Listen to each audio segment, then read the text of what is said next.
va maintenant passer à la partie où, contrairement à aînés, on va s'attarder à des facteurs de vulnérabilité et non pas à la différence entre le vieillissement normal et le vieillissement pathologique. Ces facteurs de vulnérabilité-là vont parfois être des raisons qui vont vous faire sonner l'alarme.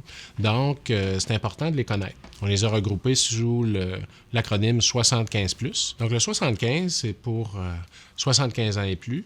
C'est un facteur de vulnérabilité d'une certaine façon, mais évidemment, il y a beaucoup de gens de 75 ans aujourd'hui qui sont très en forme. Donc, on va souvent parler davantage de 80 ou de 85 ans comme étant un facteur de vulnérabilité. Somme toute, 75 ans, c'est l'âge maintenant au Japon où on détermine que quelqu'un est un aîné. Maintenant, ça peut être un facteur de vulnérabilité dans certaines situations. Entre autres, si quelqu'un est très malade ou très hypothéqué, comme on dit.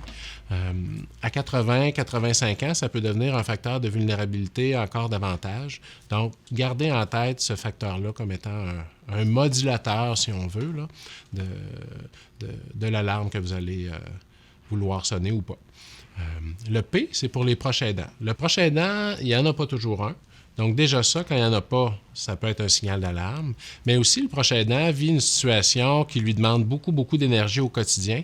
Puis le proche aidant va souvent avoir une détresse, des difficultés au niveau de l'humeur. Puis ça passe inaperçu parce que le proche aidant ne se reconnaît pas toujours en tant que proche aidant. Puis il a de la difficulté à reconnaître ses limites pour différentes raisons. Et donc, comme navigateur, comme sentinelle, vous êtes en situation privilégiée de voir ce qui se passe auprès de l'aîné et de son proche aidant, puis d'identifier ces situations-là qui peuvent amener beaucoup de détresse et des problèmes éventuellement pour l'aîné en tant que tel. Au niveau de la lettre L, on parle de laisser aller. Une personne qui n'a plus le goût de participer aux activités, qui se détache de son environnement, de sa communauté, qui arrête d'aller à des activités organisées qu'elle aimait auparavant. Ça, c'est tous des signaux d'alarme aussi.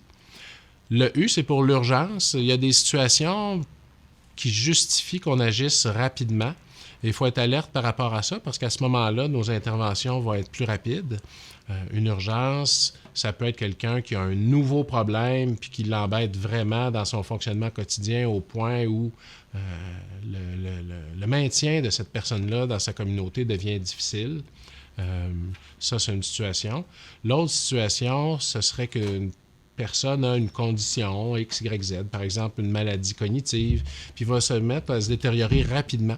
À ce moment-là, quand la personne se détériore beaucoup plus rapidement au fil des jours, des semaines, davantage que des mois ou des années, bien là, il faut intervenir rapidement et sonner l'alarme vraiment. Le S pour support, service. Les services qu'on ne reçoit pas et qu'on devrait avoir, ça peut devenir une situation problématique. Et donc, il faut être alerte par rapport à ça. Puis, en tant que sentinelle ou navigateur, le fait d'être alerte va permettre à la personne de recevoir ses services plus rapidement, sans doute. Puis finalement, pour ce qui concerne le support, bien, on a parlé des proches aidants. Quand ils ne sont pas présents dans la vie d'une personne, c'est un facteur de vulnérabilité. Maintenant, quand il n'y a pas de réseau de support en plus, ça peut être un facteur supplémentaire qui fait que la personne est à risque de se détériorer au niveau de sa santé. Donc, c'était tout pour notre outil Aîné 75+. On espère que vous pourrez l'utiliser dans votre quotidien.